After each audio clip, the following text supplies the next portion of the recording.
Howdy out there, everyone. Today I'm going to be looking at this Nicolas Cage film directed by Proyas called Knowing. It was released in 2009, and as Roger Ebert indicates here, it's a superbly crafted thriller.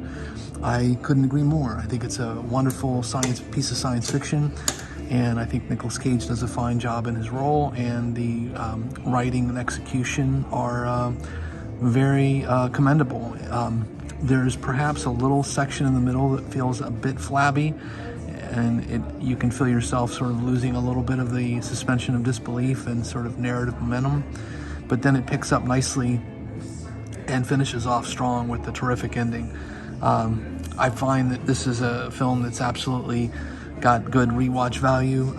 It's just a fun movie, and I in particular like the opening half hour. I think they do a great job at sort of setting up the story, and it also features Ben Mendelsohn, who's practically in everything these days, but he's an interesting character. Just generally speaking, if you're a fan of science fiction, I think that this will not disappoint. I think this is definitely one of Cage's better films. His performance is fine. I don't think it's anything that's like stand out worthy, but he's good in it.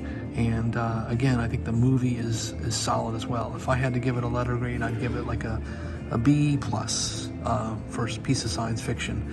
And the disc itself has apparently an audio commentary by the director Proyas, who I'm a big fan of. Incidentally, I find his work on The Crow and Dark City to be highly commendable. I mean, he just knocked it out of the park with those two films. I know he also did, I believe, oh goodness, I think I misremembered him.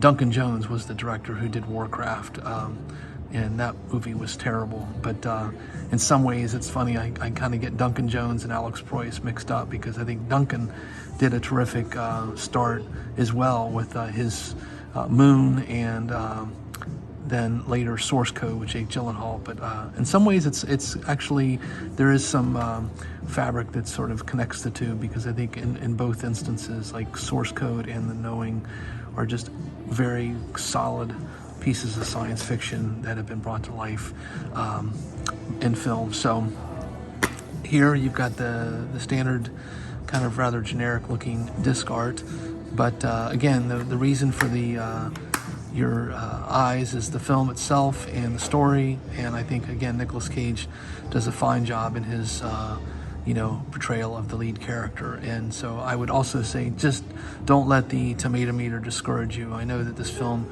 was much maligned and sort of unfairly, I might add, lumped into some of Cage's more substandard work. I completely disagree. I think that this is definitely in his, I would say it's in his top 15 films, top 10 even perhaps. He does a good job. So on that note, please take care, everyone. I do hope folks are well, and until the next time, happy movie watching.